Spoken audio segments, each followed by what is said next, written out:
Morning, one and all. I am Professor Shreya Trivedi from IKDMC, Jamnagar.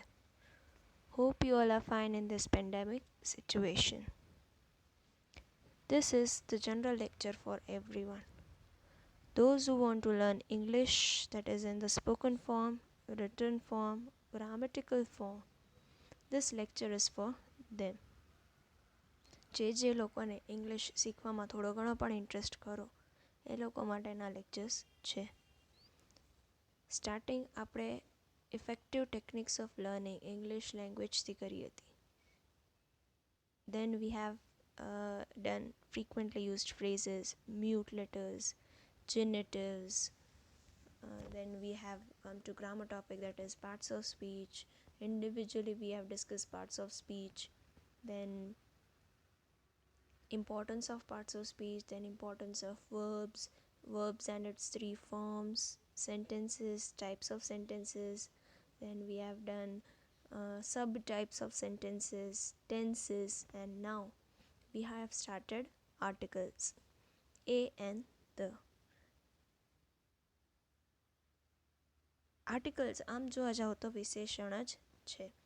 આર્ટિકલ્સને બે ભાગમાં divide કર્યા છે, નિશ્ચિત અને અનિશ્ચિત, ઓર ડિફાઇનાઇટ ઓર ઇનડિફાઇનાઇટ.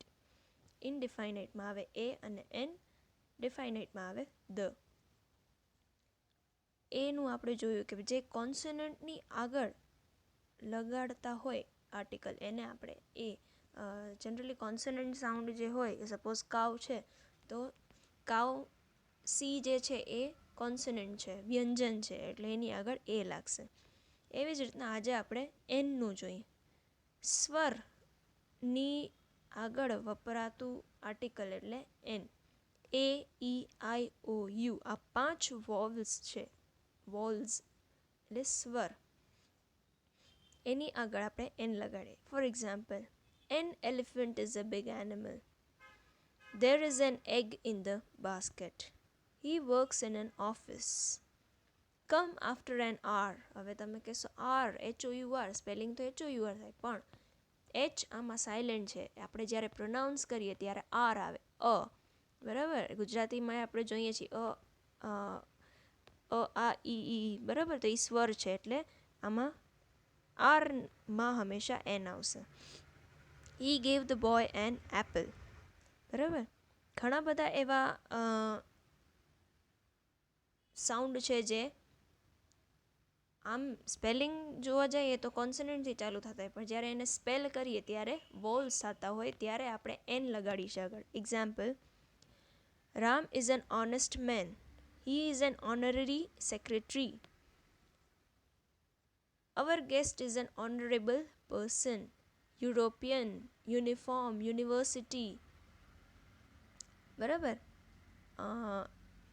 એનિમી, ઇન્કપોટ, ઓરેન્જ, આ બધા જે છે એ સ્પેલિંગ ભલે કોન્સનન્ટથી ચાલુ થતા હોય પણ એને જ્યારે સ્પેલ કરીએ, જ્યારે બોલીએ, પ્રોનાઉન્સ કરીએ ત્યારે વોલ્સ આવે છે વચમાં, એટલે આપણે એની આગળ એન લગાડશું.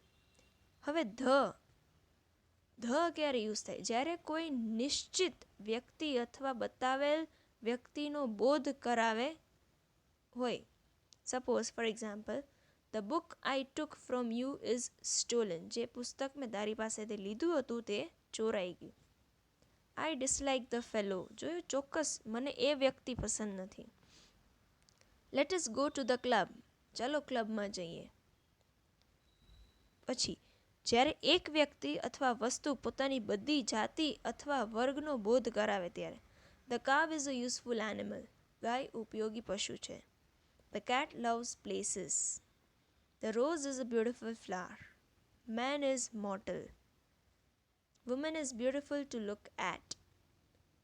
બરાબર, નદીઓ, ખાઈઓ, સમુદ્ર, દ્વીપ સમૂહ, પર્વત શ્રેણીઓ, નહેરો, રેગિસ્તાનો વગેરે સાથે નો પ્રયોગ કરવામાં આવે છે.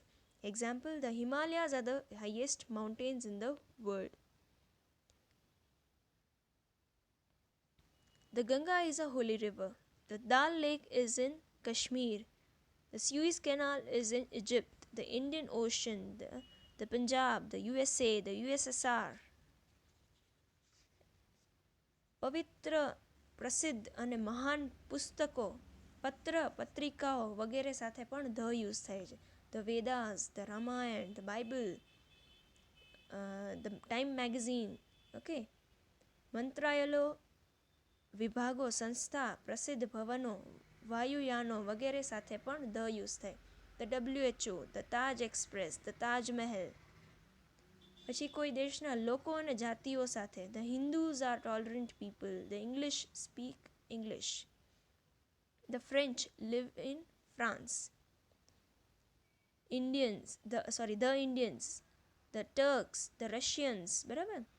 પ્રાકૃતિક અને પોતાના જેવી એક જ વસ્તુ સાથે, the sun, the moon. The sun એક જ છે તો એની સાથે ધ લાગશે. The moon, the sky, the earth. Okay, વ્યક્તિવાચક સંજ્ઞાઓની સાથે જેની પહેલા વિશેષણ હોય, the great Ashoka, the immortal Kalidas. વિશેષણનું ત્રીજું રૂપ સુપરલેટિવની સાથે હોય ત્યારે, Akbar is one of the greatest kings, this is best book available. પછી વિશેષણનું બીજું રૂપ એટલે કે કમ્પેરેટિવની સાથે, the more the better, the heavier rains the greater chances of floods. પારિવારિક નામો સાથે, the Mughals, the Tughlaqs, the Nehrus, the Chauhans. Okay, બીજા ઉદાહરણો એટલે કે the rich, the poor, the dead, the deaf, the weak. Okay, etcetera. આ હતા આપણા આર્ટિકલ્સ. આઈ હોપ તમને થોડું ઘણું સમજાણું. આવતા લેક્ચરમાં આપણે કંઈક નવું શીખીશું. Till then, have a good day, be safe, use sanitizers and wash your hands regularly, wear the mask and be safe. Thank you and have a nice day.